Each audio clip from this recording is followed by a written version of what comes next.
नाही, देश कुठल्या दिशेनं जात आहे याचं एक या विद्यापीठामध्ये हे शिकवलं जात असेल तर ते एक उदाहरण म्हणून त्याची सुरुवात आहे. मुळात भाजपची विचारधारा ही जातीयता, धर्मांधता आणि द्वेष आणि या सगळं जी भारतीय जनता पक्षाच्या ज्याचं मूळ आहे, जे RSS आहे, RSSमधून स्त्रियांचा कधी सन्मान केला गेला नाही.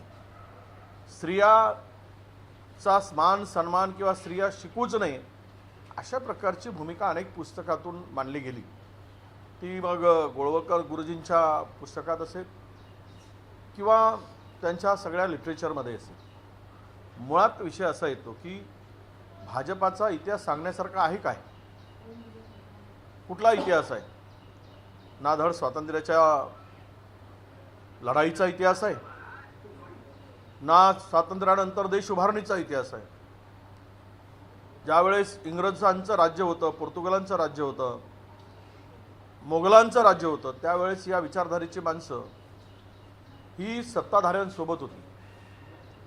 आता सत्ता आल्यानंतर स्वतःची विचारधारा रुजवून या देशाची विभागणी जर करू पाहत असतील तर मात्र त्यांची भूमिका आता देशवासियांनी समजली पाहिजे आणि ती लोकांच्या लक्षात आली आहे. म्हणूनच ही निवडणूक 2024ची भारतीय जनता पक्षाच्या सरकारची शेवटची निवडणूक असेल.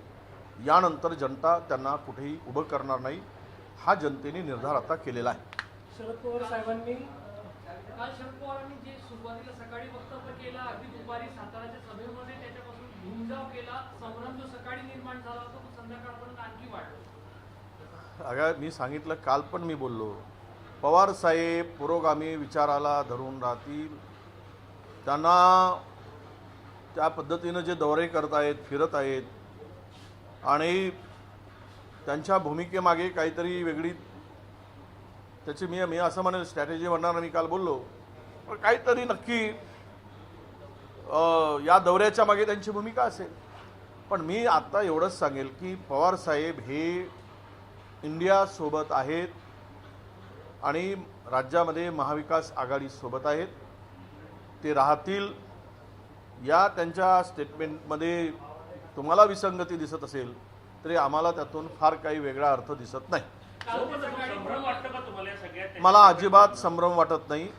पवारसाहेब अत्यंत हुशार आणि खूप काय म्हणतात त्याला, इतके सिनियर के देशाच्या राजकारणामध्ये ते एक मोठं असं स्थान आहे आणि त्यांची भूमिका ज्यावेळेस ते मांडतात त्यामध्ये निश्चितपणे इंडियाला आणि MVला फायदा होईल असंच मला वाटतं. फोन टॅपिंग प्रकरण जे होतं ते क्लोज करण्यात आलं CBIने. त्यात म्हटलेलं आहे की कोणी डेटा लीक केला हे आम्हाला शोधता आलं नाही. हे CBIचं अपयश आहे. तुम्हाला CBI ही या देशातील सगळ्यात किंवा देशातील जगामध्ये असलेल्या एक CBIचं नाव होतं एकेकाळी की या संस्थेने जर असं म्हणावं म्हणजेच आरोपींना पाठीशी घालण्याचा हा शुद्ध प्रकार आहे. आणि आरोपीला वाचवण्यासाठी, आरोपीला पाठीशी घालण्यासाठी आता CBIवर जनतेचा विश्वास राहिला नाही. जर CBIचं हे स्टेटमेंट आलेलं आहे तर मग आता या देशातील इन्व्हेस्टिगेशन करणारी संस्था ही कुचकामी झाली. या संस्थेमध्ये वाटेल त्या पद्धतीनं ज्या सत्ताधारी असेल किंवा पंतप्रधान असतील किंवा सरकार असेल त्यांच्या इशाऱ्यावर चालणारी ही संस्था आता झालेली आहे असा स्पष्टपणे आमचा आरोप आहे. काल शरद पवार हेही म्हणाले की पहाटेच्या शपथविधीच्या वेळेला माफी दिली होती, संधी दिली होती, मात्र वारंवार संधी मिळणारे सूचक वक्तव्य आहे तो अजित पवारांसाठी. असं आहे, तुम्ही जरा समजून घेतलं पाहिजे. सर्वोच्च न्यायालय किंवा इलेक्शन कमिशनकडे हे विषय आहे. त्यावेळेस त्यांच्या बोलण्याचा वेगळा वेगळा अर्थ जरी काढला जात असला तरी ज्या जिद्दीनं ते मैदानात उतरले आहेत आणि ज्या पद्धतीनं त्यांनी, मला असं वाटतं की अजित पवारांचं परमनंट बंदोबस्त करण्याच्या दृष्टीनं त्यांचं ते पाऊल आहे आणि ते पाऊल नक्कीच शरद पवार साहेबांचं यशस्वी होणार आहे. त्यांनी कालसुद्धा भूमिका स्पष्ट केली सुप्रियाताईंनी केली, जे 9 लोक आणि 2 खासदार गेले आहेत तेच आमच्या पक्षातून गेलेले आहेत, त्यांच्यावर कारवाई सुरू आहे. मी काय त्यांच्या पक्षाचा प्रवक्ता नाही, परंतु या 2 खासदार आणि 9 आमदारावर त्यांनी कारवाईची सुरुवात केली आहे. आणि पवारसाहेब देशाचे राष्ट्रवादीचे अध्यक्ष आहेत, त्यामुळे त्या अध्यक्षपदावर ते कायम आहेत ही भूमिका त्यांनी स्पष्ट केलेली आहे. अजून अधिक काही त्याबद्दल पुन्हा मांडणं आणि अर्थ काढणं मला वाटतं संयुक्तिक नाही. काल विधानसभा अध्यक्ष असे म्हटले की राष्ट्रवादीत कुठली फूट नाही, 2 गट असले तर कुठलेही पत्र नाही. आता अध्यक्ष तसे म्हणतात, सर्वोच्च न्यायालयामध्ये याचिका दाखल करून एकीकडे अजितदादा शरद पवार साहेबांना त्या पदाला चॅलेंज करतात, दुसरीकडे नवीन अध्यक्ष नेमला जातो. तर हे सगळ्याचं उत्तर फार काही प्रतीक्षा देशातील महाराष्ट्रातील जनतेला करावी लागणार नाही. त्याचं उत्तर लवकरच लोकांना मिळेल असा आशावाद आपण ठेवूया. उद्धव ठाकरेंनी विदर्भाचा आढावा घेतला, त्यामध्ये जे नागपूरची जागा आहे ती त्या जागेसाठी काँग्रेसने मदत करावी याची साथ घातलेली आहे. नाही, आता असं आहे की कुठे कोण लढणार हे मी ठरवणार नाही आहे. त्यामुळं वरिष्ठ पातळीवर जी काही चर्चा होईल, हायकमांड जे आहे आमचे खरगे साहेब आहेत, राहुल गांधीजी आहेत, ही सगळी मंडळी तिथे बसून सीट वाटपाचा फॉर्म्युला जो काही ठरेल, कुठली जागा, आज त्यावर मी चर्चा करणार नाही आणि मी त्या भाष्य करणार नाही. पण नागपूरची जागा ही पारंपरिक काँग्रेसची उद्धव ठाकरे ही जागा मागत असून काँग्रेसला तरी कसे पडणार नाही, मला तरी ते काय म्हणालेत मी ऐकलं नाही.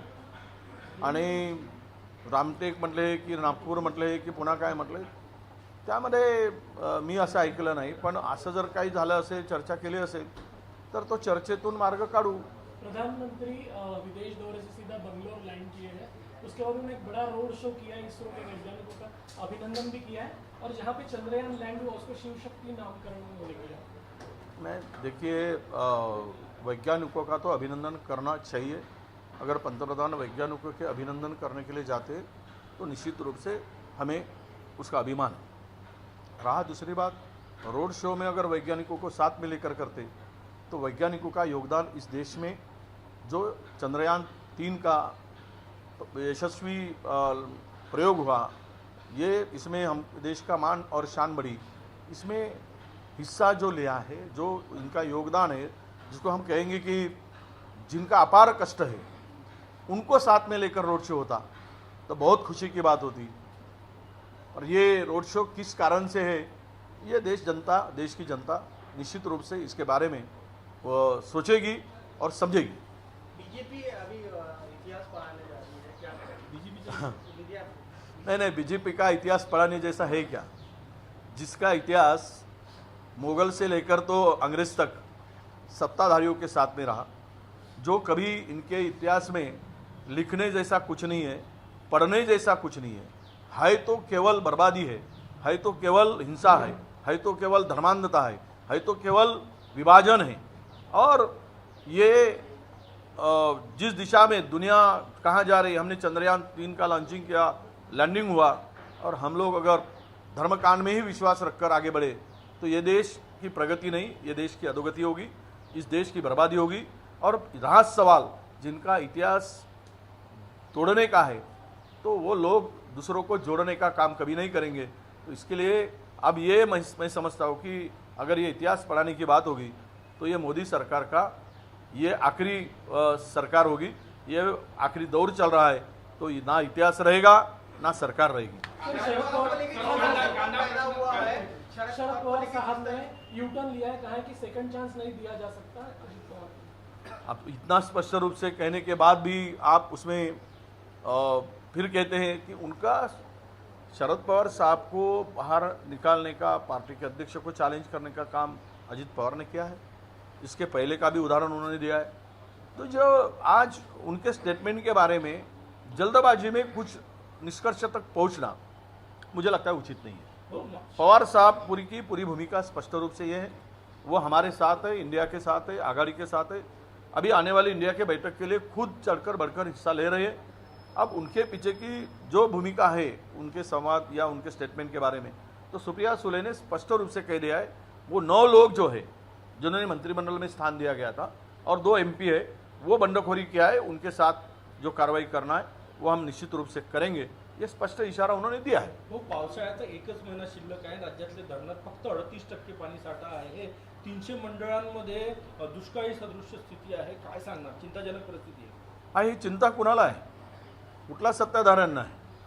हे जे 3 पक्षाचं ट्रिबल इंजिनचं सरकार आहे, जनतेचं रक्त तेल रूपानं पित आहे, यांना शेतकरी 321 मंडळामध्ये आज 321 मंडळामध्ये गेल्या 25 दिवस अजिबात पाऊस नाही.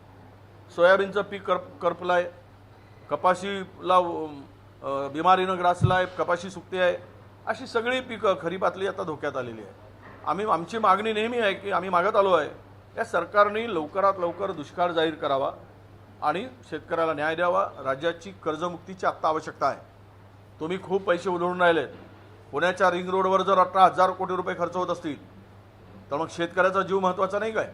शेतकरी आत्महत्या करायला लागलाय. शेतकऱ्याच्या मालाला भाव मिळत नाही. सगळ्या खताचे भाव वाढवून टाकलेत. तुमच्या औषधीचे भाव वाढलेत, मजुरी वाढली, डिझेलचे भाव वाढलेत आणि त्यांच्या भावाला शेतमालाला भाव मिळत नाही आणि म्हणून शेतकरी आत्महत्या करतो आहे. आणि या दुष्काळी परिस्थितीमध्ये तर आत्ता जर शेतकऱ्याला सावरलं नाही तर महाराष्ट्रातील शेतकरी उद्ध्वस्त झाल्याशिवाय राहणार नाही. म्हणून सरकारने याकडे त्वरित लक्ष दिलं पाहिजे. एक, पीक विम्याचे पैसे त्वरित द्या, लवकरात लवकर त्यांना मिळवले पाहिजेत दुष्काळ जाहीर करून. आणि दुसरी की रब्बी पिकाचं नियोजन, त्याला लागणारं बी बियाणं आणि त्याला लागणाऱ्या सोयी सवलती या सरकारने घोषित केल्या पाहिजेत, तरच हा शेतकरी सावरेल. भाऊ, कांदा खरेदी सुरू झाली आहे, मात्र अनेक डाचा बाकी आहे, नाफेड करून टाकल्या जातात, त्यामुळे कुठेतरी खरेदी करून शेतकऱ्यांनी मिळून एक सांगतो की हे कांदा खरेदीचा सरकारची स्वतःची अब्रू वाचवण्याचा केलेला केविलवाणा प्रयत्न आहे. 2 लाख टन कांदा राज्यामध्ये जर 50 लाख टन कांदा उत्पन्न होत असेल, महाराष्ट्र हा देशातील 50% कांदा उत्पादक आहे आणि अशा परिस्थितीमध्ये 2 लाख टन कांदा खरेदीचं काम करायचं, तेही नाफेडचे अधिकारी तो ग्रेडेशन करून उत्तम दर्जाचा कांदा घेतात. 2410 रुपये म्हणजे काही चांगला सरसकट कांद्याची खरेदी नाही. आणि काही ठिकाणी हे अधिकारी पोहोचले पण नाहीत, खरेदी पण सुरू झाली नाही. त्यामुळं हा केलेला सोंग आहे. शेतकरी अशा सोंगाला बळी पडणार नाही.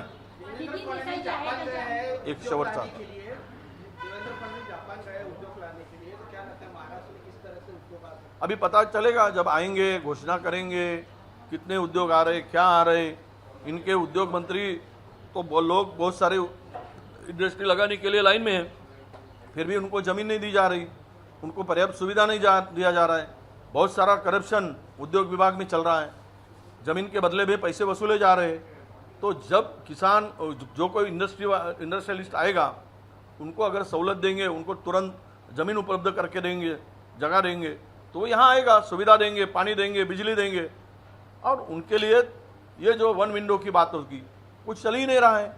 अब 3 विंडो हो गए हैं तो 3 दिशा में जाना पड़ता है, 3 लोगों की परमिशन लेनी पड़ती है, किसी को पूरा अधिकार नहीं है. ऐसे में अभी क्या आने के बाद DCM जी, उप मुख्यमंत्री नागपुरकर जी आने के बाद में क्या करते हैं, क्या घोषणा करते हैं और कितना लाते हैं, इसके बाद में हम बात करेंगे. सर, नितीन देसाई जे आहे आत्महत्या झाली होती, त्यांच्या कुटुंबियांनी म्हटलंय की जे आरोपी आहेत त्यांना अटक करा, पण अजूनही सरकार अटक करत नाही.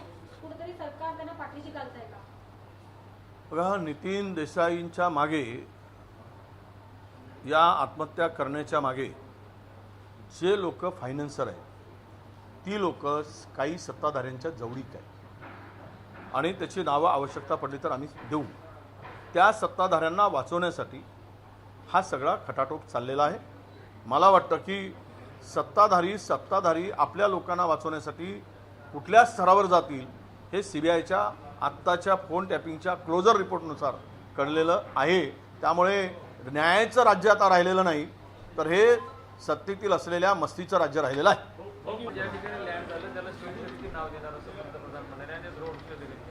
नाही, आनंद आहे. शिवशक्ती नाव द्या, नावं देण्यात तर हे भाजपचं सरकार आणि पंतप्रधान पटाईत आहेत. कुणाचं नाव कधी काय देतील सोयीसाठी, पण हे रोड शो केलेला गेला आहे किंवा तिकडे गेलेत, त्याचा पंतप्रधान भेटायला गेलेत वैज्ञानिकांना, शास्त्रज्ञांना, त्याचा आनंद आहे. भेटलं पाहिजेत, कारण योगदान मोठं आहे त्यांचं, कष्ट मोठं आहे. अपार कष्ट करून या सगळ्या वैज्ञानिकांनी ही यशस्वी मोहीम, चंद्रयान 3 ही यशस्वी मोहीम केली. परंतु रोड शो करण्याचं कारण आम्हाला कळलं नाही. रोड शो करत असताना जर शास्त्रज्ञांना घेऊन रोड शो झाला असता तर अभिमान वाटला असता भारतीयांना. पण त्याच्या मागचा उद्देश येणाऱ्या लोकसभेचा दिसतो आहे, नाव शास्त्रज्ञांचा आणि फायदा निवडणुकीत उचलायचा. हे सगळं जे काही चाललेलं आहे हे जनतेला कळतं आहे, जनता वाट बघते आहे. आणि नक्कीच मला वाटतं की शिवशक्ती नाव द्या, अजून कोणतं नाव द्या, पण नाव दिल्याने काय होणार का याचा विषय नक्की आहे. नाव तर आम्ही देत असतो महापुरुषाचे, युगपुरुषांचे, ज्या देशामध्ये ज्यासाठी ज्यांनी योगदान दिलं त्यांचे नाव दिले पाहिजेत. पण आता हे नाव देऊन याच्यातून काही राजकारण होतं काय ते आपण पाहू. एबीपी माझा, उघडा डोळे बघा नीट.